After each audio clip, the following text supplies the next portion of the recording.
So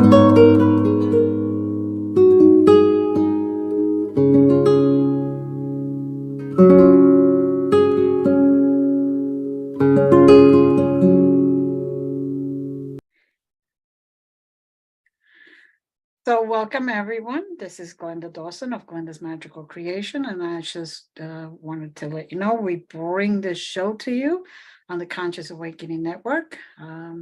I have my own channel there, Glenda's Magical Creations, and every single show is directed so you are made aware of different experiences, different points of view, and also so you can actually raise your vibrations and become aware and awake and grow in that awakening. So today I have a wonderful guest, Kevin Briggs, and he is not only an experiencer, but he is very specifically bringing you different aspects that most people don't have in his experiences. So, Kevin, welcome.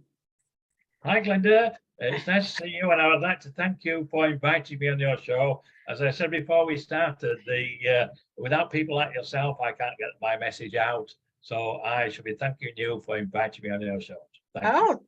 Thank you for coming. It's a mutual thing, right? Yes, that's correct. We're a team effort. Exactly. So tell our audience all about you. Okay, well, I think it's always a good place to start at the very beginning. So I'm a lifelong experiencer, and my journey started when I was 3 years old. My mother engaged a photographer to come and take some photos for the family album. The photographer arrived, we were duly washed and cleaned, and I had a new green cardigan on. And I was lifted up onto the dining room table, the oak dining room table, for a better elevation for the photographer to take the photograph. And as he did that, I looked around the room from that elevated position, and I realized that I was conscious again in a physical body. And that was my first encounter of this incarnation, as it were. So quite interesting, quite distinct. From that point on, I always felt as if I was looking out from the physical. I was like two people. That was my conscious energy and my physical being. They were together, symbiotic, but I was looking out. So, and that's how the journey started. My second encounter, I was 8 years old. And this is the actual first encounter that I had. I was taking a bath at home. I was always sensitive as a child to vibrational frequencies, and there was a change in the bathroom within the frequencies. I looked to my right, and two beings appeared. They were very attractive, one male, one female, both with blonde shoulder-length hair, both with deep blue eyes, and they were wearing a deep blue color jumpsuit type garment. I was absolutely terrified, as you can imagine, as an 8-year-old in two beings materialize in your bathroom. They were speaking telepathically about me, not to me. I could understand what they were saying. Their names are Ort and D. I know them now. I've had lifelong contact with them. They are Arcturians from Andromeda, they tell me. And the conversation went something like this. D, that's the female. She said, "Is this the boy?" The male, Ort, said, "Yes, this is a boy." And then D questioned him and said, "Are you sure this is a boy?" And he said, "Yes, this is a boy." And then she questioned him again and said, "But are you sure? Look at him, he's small, he's uneducated, and he's frightened by our presence." And as I said, she was correct. I was terrified. Ort replied, "Yes, this is a boy. I will guide him. I will teach him."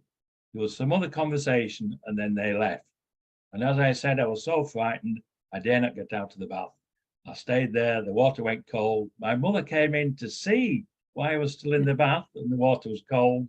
I told her about the two beings, and she said it was just my imagination. It wasn't. Ort was true to his word, and D. I'm still in contact with them to this day. I'm now 69 years old, and he was true to his word. He's educated me throughout my life and continues to educate me and guide me in the main topic of the guidance has been the one of understanding consciousness itself and how it can be used for communication, travel, healing, education, creation, and co-creation. But that's a whole lifetime of experiences. They didn't sit me down in a classroom. They gave me experiences, and they gave me joint experiences. And through those experiences, I learned. So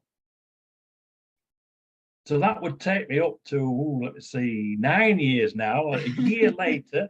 And I was at home. I remember it was a Sunday. I remember all these things so clearly. And normally I have a very bad memory, but all these experiences, I remember them, you know. Right. You asked me what I did yesterday, and I'll say, oh, I don't know, I can't remember.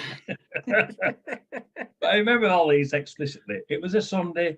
I'd had friends round playing in the house. It was 5 o'clock. It was time for them to leave.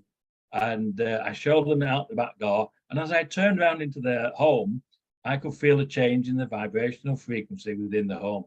So I went looking for this frequency. I went into the living room, then I went upstairs into the bedrooms, into the bathroom, and I went back down to the living room because that's where the frequency was the strongest. And I was drawn towards the window, and I looked behind the drapes, the curtains, and there was an orb. It was orange in color, 4 to 6 inches in diameter, slightly vibrating. There was no communication at that time, and I didn't know what it was at that time. I was a little concerned because I thought I'd brought it into the home, and if my mother saw it, I would get into trouble. So I thought, oh, well, it'll disappear later on in the day. I went to bed that night, hoping that it wouldn't be there in the morning. As soon as I woke up, I could feel the vibrational frequency in the home. To cut a long story short, it stayed there until Friday. When I came home from school on Friday, I opened the back door and I knew immediately that it had left. What I know now that was Ort, one of the beings that materialized in my bathroom when I was 8. But it was his pure conscious energy. There was no communication that I was aware of, but immediately after he left, my psychic abilities were enhanced no end, to the point where I could leave my physical body and travel as pure conscious energy as and when I wanted. I would only use it as a child to go and visit my grandparents who live 70 miles away in Liverpool. And I would just relax, open my mind, travel over there as pure conscious energy, leaving my physical body behind in my home. And I would enter through the roof. I would go upstairs into the master bedroom where they had a dressing room, and I would sit down on this seat and look down through the floor. The floor would appear opaque. I could see my grandmother in the kitchen, usually cooking on a Sunday, and my grandfather either reading the newspaper or watching the TV. And I often wondered when I sat there as a 9-year-old, what would my grandparents see if they came upstairs? I now know the answer to that. They would have seen a orange round orb, 4 to 6 inches across, slightly vibrating. That would have been my pure conscious energy.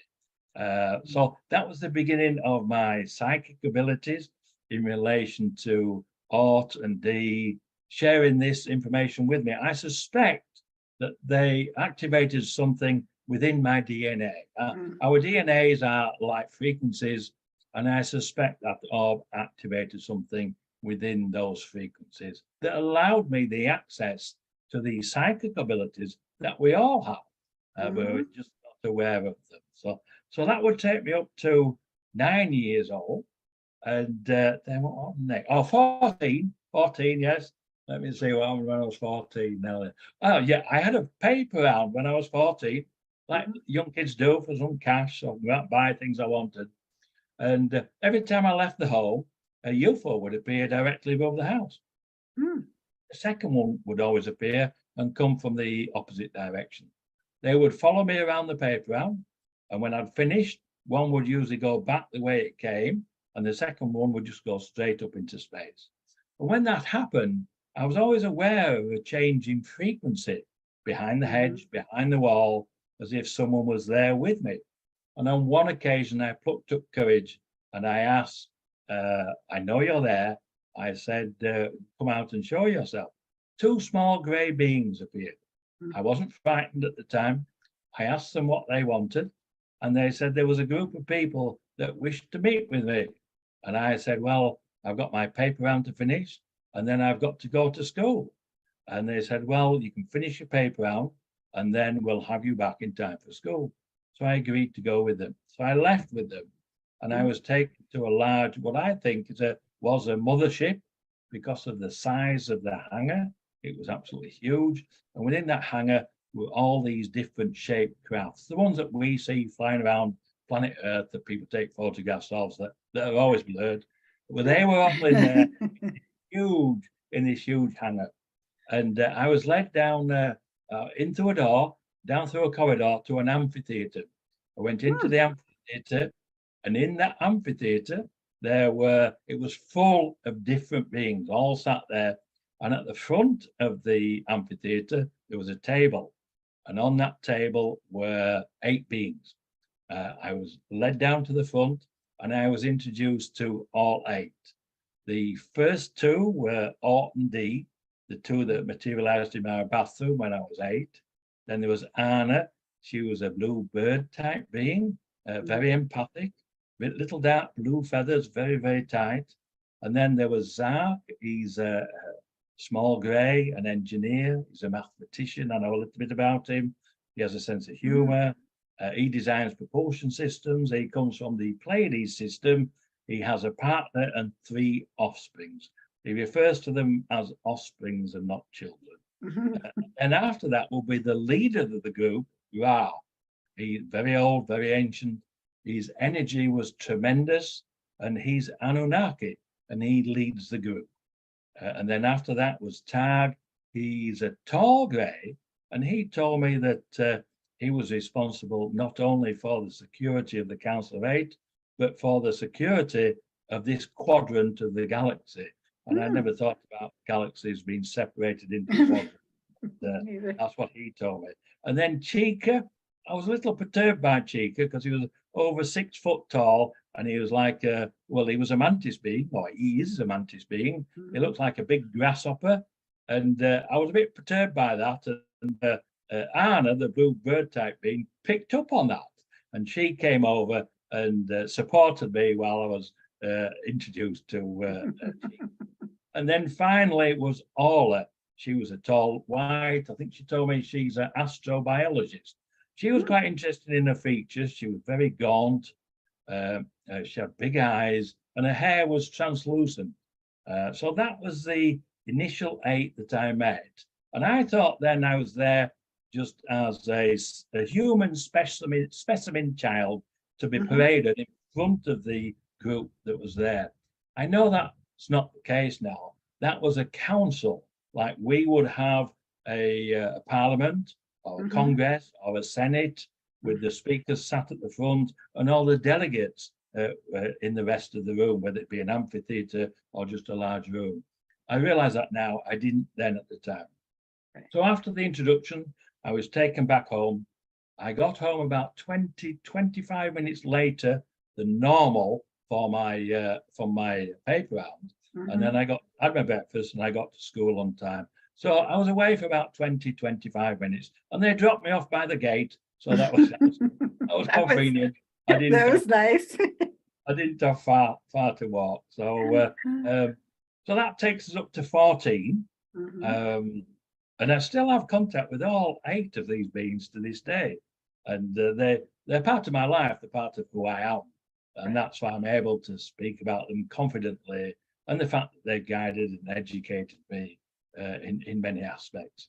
Then what will be the next stage? Now, about 17 or 18, I'm trying to find other people that have these abilities who can travel outside the body. And as a child and as a young teenager, I would just use it. I'll give you a quick example.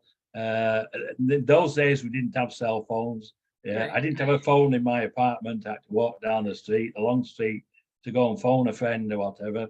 So I would use my out-of-body skills and just travel over to see a friend to see if he was at home first, before I would walk round to his home. So I would use it like that. Oh, if there was a smart. That was very smart. Or when I used to go to work, I had to leave my apartment, and there were 2 bus stops I could go to get the bus. And on many occasions, I would get there, and the line at the bus stop was huge. So I'd just nip up there, out of body, see how long the line was, and then nip down to which one had the shortest line. So I would use it for things. And, just traveling outside of the body, coming home from work, behind the bus, just enjoying that freedom. To me, it was just normal. And I realize now that not everybody does that, but I've met others that can do that and do that. So, right.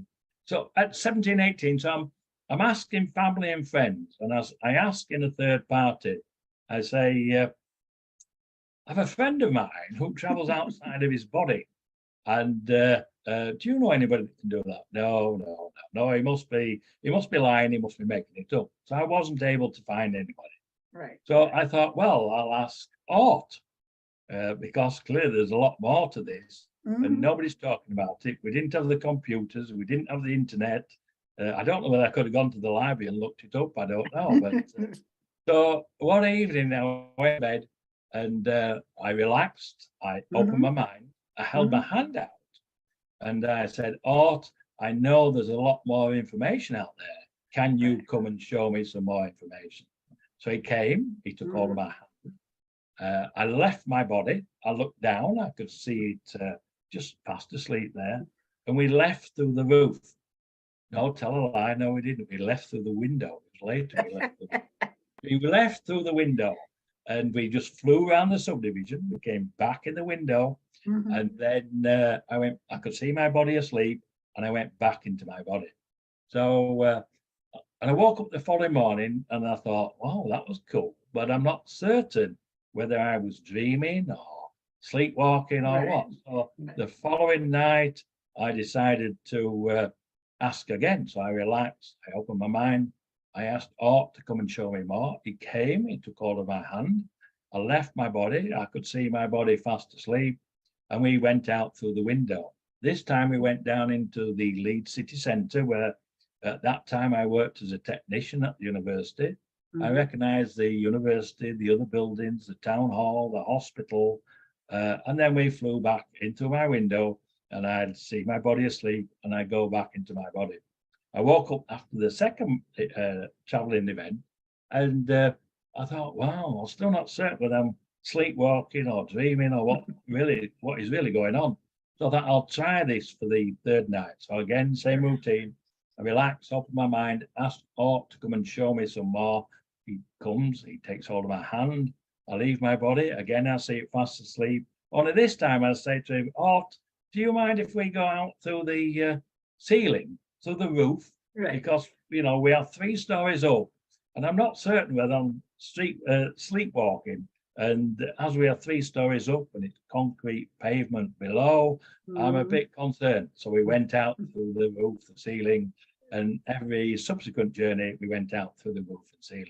Okay. So that was the really traveling as shared consciousness with another being outside of our physical. And bear in mind that Art is a 5th dimensional being. Okay. The only difference between the dimensions are the frequencies that they exist at. But we still have the same abilities that they do to travel outside of the physical as pure conscious energy. And on one occasion, Art came to me and he said, Kevin, I'm going to take you somewhere special this evening. Are you prepared to come with me? I said, yes, I am. So we left. He took hold of my hand. I left my body, the usual procedure. We went out to the roof, the ceiling, and we just kept going up and up and up. And I could see the earth getting smaller and smaller, not unlike what's behind me now. The blue ball getting smaller and smaller and smaller. And then we went into a higher dimension. And within that dimension, there was a line of people, about 30 people stood in line. I went up to the line. At the front of the line was my deceased father. I'd never seen him standing because he was always in a wheelchair from when I was born. And he greeted me. And the love that emanated from this group of people was just tremendous. It was overwhelming. As I say, he greeted me and he said, Kevin, I'm going to introduce you to your family going back over 300 generations. So we went down the line. He introduced each one to me with their names. They told me what they did in their last incarnation. When we got to the 15th person halfway down the line, they didn't have what appeared to be a physical appearance. They were pure conscious energy orbs, 4 to 6 inches across, slightly vibrated. So, but they could still communicate with me telepathically, and they would show me an image telepathically of their last incarnation. So I went all the way down the line, introduced them, and then it was time to leave. So we went back, myself and Art, back. We came back down to our dimension, down to Earth. I could see the Earth again. Back to my apartment. I could see my body, fast asleep, and I went into my physical body. Now I did that for over a couple of years, and I got so confident with doing that, I could do it on my own. I didn't need Art. So that was really a lesson, an experience that he gave me, and I learned from the experience and was able to do that on my own. But then I was finding that each time I went, this group of people, again, this tremendous amount of love that emanated from the group, they always asked me to stay. And I said, well, I can't stay because I'm enjoying my current incarnation and I've got things I want to do. But I know that you will be here when I come back. So on one occasion, I was at work and I thought, well, I don't really want to go back and see them again now because of this difficulty of getting back into my physical. But I thought, well, I should at least go and let them know. So that evening, I decided to go for the last time. I relaxed, I opened my mind. I went up to visit them, bearing in mind I've been doing this for 2 years. And I explained to them the reasons I've just gone through as to why I wouldn't be coming back to see them. But as I said to them, I know you are here. When my physical expires, we will meet again. And they tried to persuade me to stay, but I was adamant. So I went back into my physical, and I've never been back to see them since. But I know that they are there. So, so I'm quite happy with that. But again, it's just these experiences, these lessons that they've given me. So I also have experienced that overwhelming love from our ancestors. And when I, also went and traveled and did that, and it's like, oh, tempting, very tempting, because I have no pain, no nothing. It's just pure love, and you're like, no, I can't. I got to go back. But I understand completely. It's a feeling that it's hard to explain unless you. I think it is because it's actually overwhelming. It is. It's overwhelming. It is. Yeah. But it helps you. I mean, we all lose our loved ones, our families, our mothers, our fathers, our friends eventually. But it helps with the fact that we have an understanding that we go to these higher levels, these higher dimensions, really. And all they are higher frequencies of consciousness where we are still alive without the physical, but we're still alive and still enjoy. And still, some come back down and connect with us. And if you're open to the signs and the frequencies and things, they're around us all the time, guiding us, helping us. And if you ask, they'll help you. We're part of their family. So yeah, once you realize that, it makes life so much easier here. When you do lose family and friends, unfortunately, it's still painful, but we have that knowledge. So yeah, exactly. So my next, not a great deal happened after that. I was traveling about out of body just for pleasure, and I can go anywhere I choose to go using thought and consciousness. And I was a police officer in the UK for many years, and I used to do a quick changeover double shift where you start at 10 at night and work till 6 in the morning, and then 2 till 10, and then 6 till 2. And I was always tired when I came home at the 6-2 shift. So I would always go to bed for a couple of hours until my wife came home at 5 o'clock. On this occasion, I went to bed and I was just snuggling down, and I saw this shadow person in the bedroom, and he looked directly at me, and they don't normally do that. And not only did he look at me, he beckoned me like this. And I've seen shadow people all my life since being a child. I know who they are and where they live or whatever. And they're just mischievous beings that live between the dimensions. Exactly. And sometimes they're used for communication, which we're doing in this instance. And I told him to go away. I said I was tired. Come back later. I'm not interested. But he walked through the door. A couple of minutes later, he comes back again, and he looks at me directly in the eye, and he beckons me again. And I said, "No, I'm tired. Go away. Leave me alone." So he left. Anyway, he came back a third time, and I thought, "You're so persistent. You obviously want to show me something." Right. So I said, "Okay, I'll come with you." So I got up. I didn't get dressed. He just paced through the door. I opened the door, went onto the landing, and on the landing there was a beam of light from the floor to the ceiling. I always describe it as, if anybody's watched Star Trek, when they beam down from the craft down to a planet, they step into this beam of light. Right. Well, it looked just like that. And I said, "Well, you've come to all this trouble to get me here. I'll step into the beam of light." So I stepped into it. And immediately I stepped into it, I felt euphoria, just total euphoria. And it lasted for a few seconds. And then a voice spoke to me, and he said, "I am your father. You are your father's son." I didn't know who that was at the time. I suspected, but I found out later and clarified it. It was Ra, the lead counsel of the Council of Eight. And I've met him several times over the years, and his energy is absolutely tremendous. So he stayed for, again, not too long, and then the beam disappeared from the ceiling and the floor sequentially and disappeared in my chest, abdomen area. And then I was wide awake, I was no longer tired, I was full of energy. I didn't go back to bed. I got dressed. I took my dogs out for a walk. My wife came home at 5 o'clock. I told her about the incident, and we went out for a meal. We went to a local Italian restaurant, which we never did when I've been on quick changeovers because I was always too tired.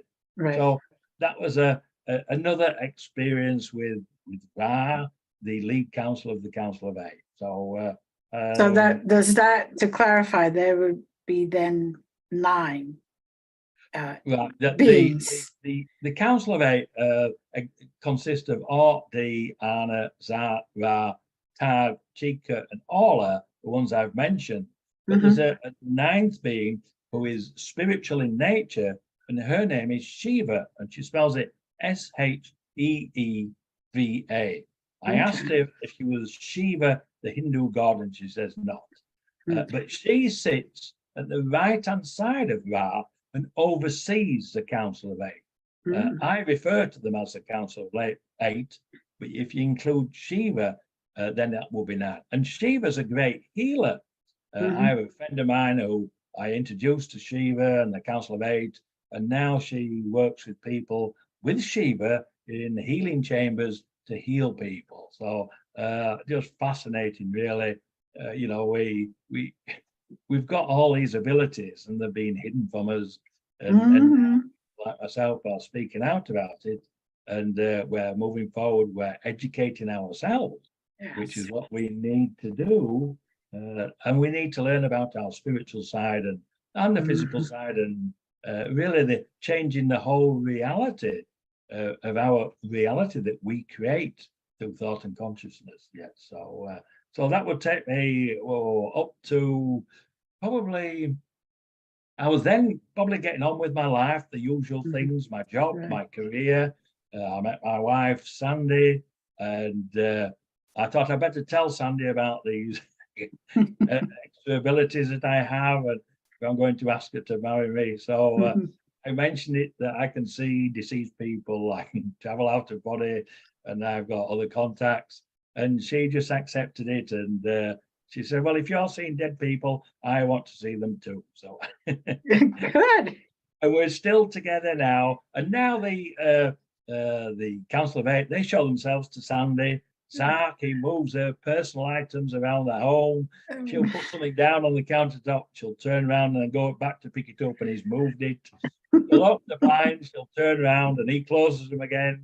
And then on one occasion, he moved her shoes in the walk-in closet. My wife comes in, takes the shoes off in the closet, and just leaves them all over the floor. And he came and lined them all up next to the baseboard with the heels.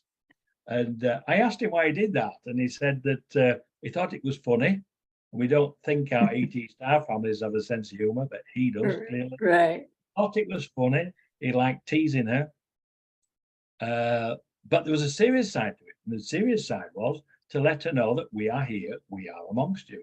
And I did ask him, did you pick up the shoes physically and move them and tidy them up? And he said, no, I moved the atoms in space-time dimension. Well, we don't have that technology. Clearly, they do. And they've now shown Sandy a craft. I've got an interesting story about that if we've got time.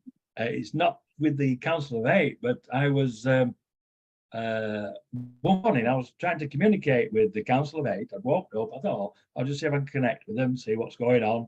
I'll say, like part of my extended family, like picking up the phone and talking to your grandparents or your uncle. So I reached out to them and I couldn't get in touch with them, but I managed to connect with a small craft that was flying by my property here in the central Florida. And flying the craft was a small grey I know as Tia, who I met when I was first taken onto the craft when I was 14. And actually, as I was walking through the hangar, he waved at me and I waved back. I found out later that he's a pilot, he's a technician, and he flies and maintains the craft. Anyway, so I said to him, what are you doing here? And when I can speak with them telepathically, I get a visual of where they are. Right. There was a craft, he was the pilot, and there were 6 or 7 other small greys behind him. He was transporting them from A to B. I said, what are you doing here? And he said that he was doing a transporting job, as it were, and we were nearby, so we changed our flight pattern and came to see where he lived. So we had some other conversation, and then he said, we'll have to leave because, as I said, we diverted from our flight path that we need to get back on that path. So they left. Nothing unusual for me, speaking telepathically, and also have a visual telepathy as well with them as I speak to them. And I can feel the emotions as well if they have the emotions or express them. It's a whole gambit, a whole range of communication using consciousness itself as the conduit for the communication. And anyway, they left. Nothing unusual. I got up. My wife was already up. She'd made a cup of tea, it's our usual routine. Sit out on the pool deck. I get my coffee and I go and sit out next to her. And she said, oh, you won't believe what happened this morning. I said, no, what happened? She said, oh, we had a beautiful rainbow up here. And I've got 5 acres at the back of the property. And the rainbow was from one fence line all the way to the other fence line, 180 degrees from ground to ground. I said, oh, did you get a photograph? She says, yes, I did. I said, oh, and then she said, you won't know what happened next. I said, no, what happened next? She said, a craft appeared under the rainbow. I said, did you get a photograph? She said, yes, I did. So I look at the photograph. It's a little blurred, but then they always are. But she saw it quite clearly as a round, small metallic disc. But then when I looked at the time on the photograph, it was exactly the same time on the clock in the bedroom when I was reaching out speaking to Tia. It was really confirmation, not only for myself of my telepathic and visual telepathic abilities, but for my wife as well, because she's included now in relation to the Council of Eight, and she knows the history and my history of contact with them. So it's nice that they contact and communicate with her now, because without her support, as you can imagine, these things I'm talking about are way out there. And as people have spoken out, they've been classed as delusional, all sorts of things. So it helps to have your wife have an understanding of it to support what you. Well, I couldn't do the work I do without the support of my wife. And my wife's a very intelligent person, believe it or not. She was the superintendent at the University of Leeds for the psychology department. Wow. And she was there for, I think, 34 years, I think, at the university before she retired. And she was also on the ethics committee, I think, for the University Medical School. So she had some standing, some educational standing within her own career. So to support me, I think that's quite important. And she's very discerning in relation to, she has she's intuitive. She's intuitive, and she uses that ability to read people. And I think that's fascinating, really. So really, she's developed that intuition as one of those skills. I don't have that intuition that my wife has. I wish I did, but I don't. So, but I rely on my wife, and I rely on my wife's advice sometimes when I need to. So, I'm going off track here now, Glenda. Sorry about that. It's okay. No, it's fascinating. It's fascinating because it shows that here you have somebody extremely well educated, because people say, oh, you're a little crazy, whatever. But she's well educated, knows about facts versus what people call delusion, and she supports you and has experience. So, it just puts it all around that this could happen to anybody who's willing and accepting. Exactly, and that's the key. I listened to someone the other day who, she was middle-aged when she started looking into this, and she's expanded her knowledge similar to mine, probably more than mine, I think, because she was open-minded and asked questions and asked for answers. And that's all we have to do is ask. And I found that they've actually told me this, that they won't give me anything that is beyond my understanding. Right. Too complex.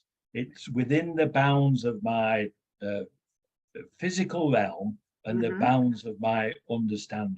But I do get downloads. I get downloads of scientific information. I got a download recently of the quantum unified field theory. I knew nothing about that.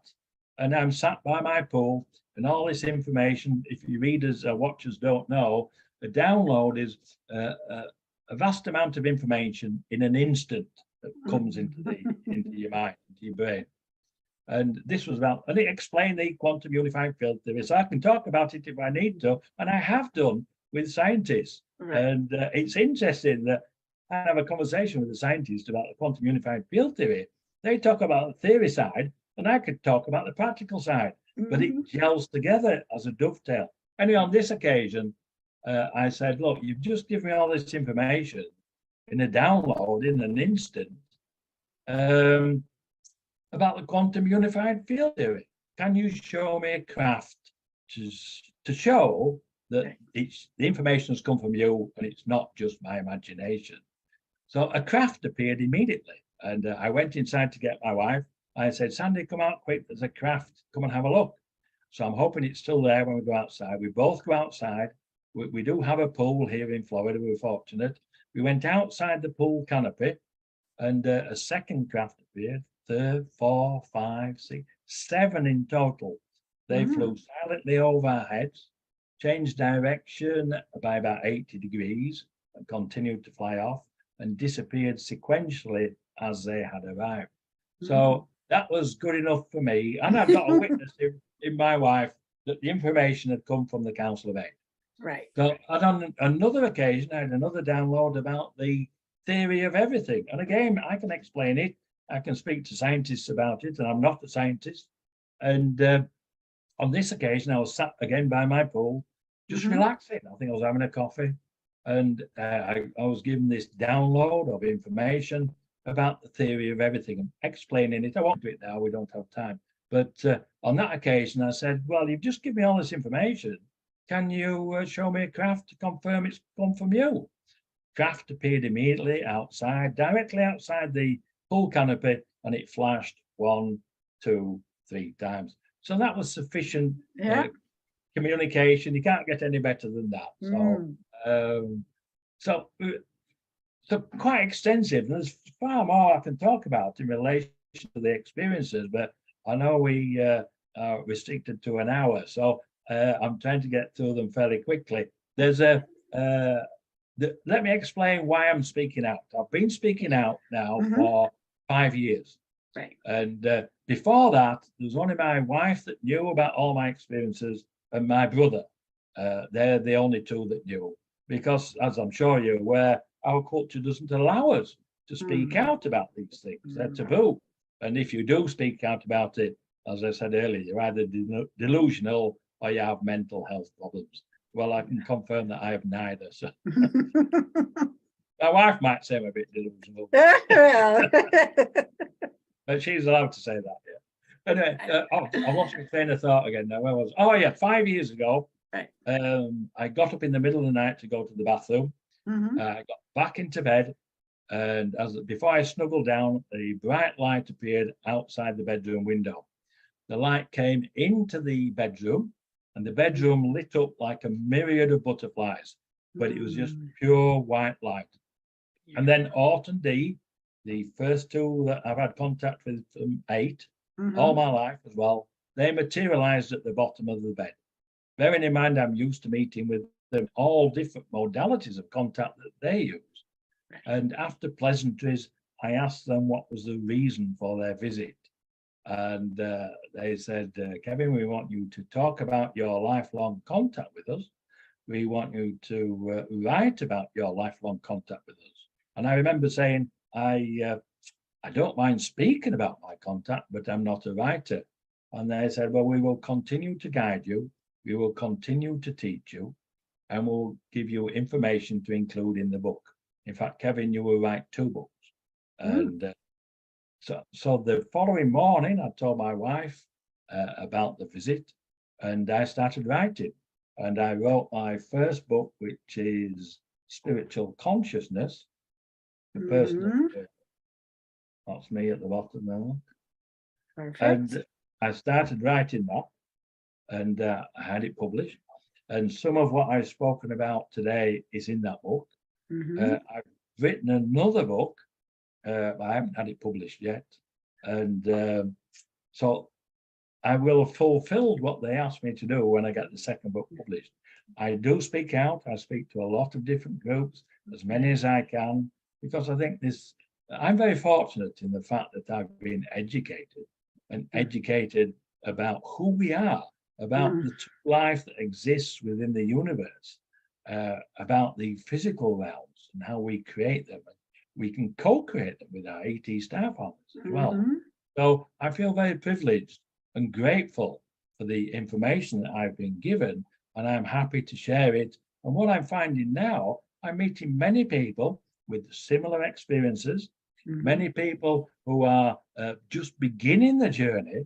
Some are halfway through, some are more educated than others in relation to consciousness, and I can help them on their journey. So that's it's changed my life to some degree, where I now help other experiencers if they contact me, and I go on podcasts like yours and shows like yours, share the information. So because as we educate ourselves, our collective consciousness changes, and that will allow us to then communicate with all the modalities that the higher conscious beings use for contact. And I'm able to I've had experience in all of those, so I'm quite proficient at them. And even telepathic communication is not widely accepted, but probably not accepted at all within our scientific community. But I've met others that have telepathic communication. I have others that have had, in fact, I've got a list here now. The other day, I wrote a list out of all the people that have had contact with the Council of 8. It's just amazing. They all become part of my journey, and it's just fascinating. In fact, I've actually have contact with them, but to me, they come as counsel of mine. So, okay. Yeah, which is, that's why I was like, wait, okay. You say 8, and then you stated the one that the healer and I'm like, okay, all right, yes. There it is. So probably the same council, because I was surprised when I was asked to go down to a MUFON conference in Orlando, which is about an hour from where I live in Central Florida. And I wasn't interested in going, but I was asked to go, so by Art. So, and I remember when I'm driving down there, I said to him, I don't really want to go down here. I'm not really interested in the nuts and bolts of ufology or whatever. Right. So I said, I hope I can meet someone that can help me on my journey. So that was a conversation I had with him on the way down there. I got there. I was very impressed, actually. I'd never been to a MUFON conference before. The caliber of people there, a lot of professional people, a lot of doctors, lawyers, engineers. And the amount of people there was huge. I listened to the speakers in the morning, and I went for lunch. I went to the cafeteria, and the cafeteria was absolutely full, chock-a-block. So I bought myself a sandwich, and I looked for a seat, and I saw one vacant seat on a table opposite two ladies. So I walked up. I said, "Do you mind if I sit down and eat my sandwich?" "No, sit down." So I sat down, and they were chatting away. Anyway, when they'd finished chatting, they brought me into the conversation, and one of the ladies was Dr. Melanie Barton, and that was the lady I was there to meet. I didn't know that at the time, but I met, and now Melanie's become a good friend. And through that, Melanie introduced me to Kathleen Marden, and we've now become good friends. And I met Denise Stoner at the conference as well. And then what happened through that meeting, that single meeting with Melanie, Kathleen Marden, Denise Stoner, and Melanie came round to my home once a month. And I fell into channeling accidentally. I had planned to do. So they came once a month on a Saturday, and I channeled usually Art, but other members of the Council of Eight. And it was recorded, and Kathleen and my wife transcribed some of the recordings. And then recently, Kathleen Marden published a book titled Forbidden Knowledge. Oh, okay. And by Kathleen Marden, that's her on the back, look. And half of the book are the transcripts from the channeling of the Council of Eight. So if you're interested in the what they had to say, it's an interesting read. So, but it just shows you how I've been guided in relation to me, and I'm still continuing on that journey. I'm meeting other people now. The family's getting bigger, as it were, because I'm speaking out and I'm meeting all sorts of people. So I'm very excited for the future. I think it's exciting times for our species, for humanity in general. We are moving toward the golden years for humanity, and once we. So, just for those that, so Kevin disappeared. Kevin had a nice little storm going by his house. And, as always, internet loves storms. Welcome back, Kevin. Yes, thank you.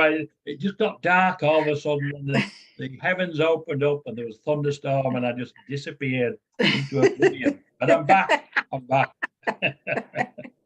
You can't get rid of me that easily, Glenda.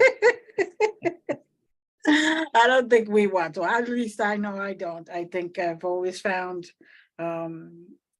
your experience is very fascinating and very much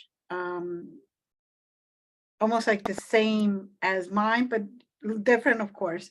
But the fact that you have had positive experiences, like I keep telling people, I understand those that have had negative, and doesn't mean that I don't believe them or anything. Everybody experiences things differently, but I've had such wonderful experiences with just consciousness, ETs, whatever anybody wants to call them that,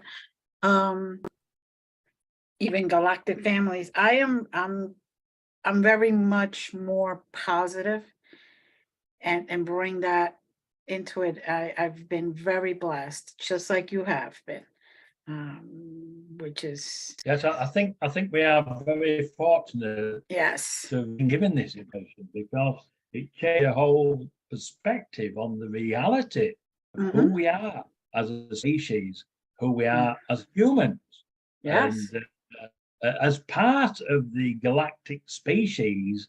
And there are many, but we're a little bit behind in our education to have an understanding of our galactic history and our real position within those galactic families. I suspect we were integrated before, and there were some wars or whatever, and we lost that contact. And you are correct. There are many experiencers who have very bad experiences, and I do appreciate that there are the evil ETs out there, right, as there are evil humans. So we'll deal with that side of it as well. I suspect that I'm protected by, I know I'm protected by the Council of Eight. I've only met with one negative, well, two negative ETs. I'll share that story with you if you ever invite me back, Glenda. Oh, of course, we're going to have you back. We want to hear all about this. So, for those that are listening, this is just part one, completely only part one, because we want to get all the details. We want to get all the details. You want all the details? Okay. Well, can I just mention before we finish? Yes. If people are interested in buying my book, Spiritual Consciousness, it's available on Amazon, or you can go onto my website, which is Kevin J, the initial J Briggs.com. You can order it from there direct from Amazon. And if you go to my website, there's some other interviews that I've uploaded. And if you click on events and media and scroll down, there's other information there if anybody's interested. And my email is kevinjamesbriggs@gmail.com. If anybody wants to email me, they've got questions, I'm quite happy to answer their questions. So looking forward to our next meeting. Like I started to say before the little storm interrupted us, I've always admired you whenever I've heard you speak, and even when we were together in WISH or Galactic Alliance, we were, it was always fascinating to me because of the different types of experiences that you've had, a more intimate, more one-on-one, and also for the growth and the healing of humanity, not just because they exist or this and that, it's to help in general as oneness in the oneness and in one in consciousness. So, well, thank you, Kevin. And again, can't wait till the next part 2, because I want to hear all the details.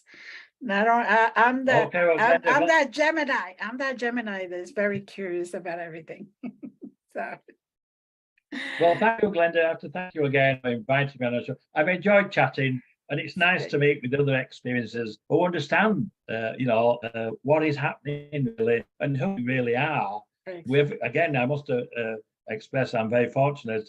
My brother, he was an aircraft engineer. I'll tell you a story about that next time we meet. And but he could, a Boeing 747s. I know nothing about that because I haven't been educated in that area. I've been educated in the area of consciousness and the galactic families. So it's quite interesting. I'm quite happy sharing the information. So I look forward to when we meet again, Glenda. And thank you. Thank you. Thank you. Thank you to all our audience and all those that have questions for Kevin. He gave you the information, and it'll be also listed under the description, so you're more than welcome to get it from there. Thank you again. Many blessings. And again, as always, love you and sending you love. Bye. Thank you. Bye-bye.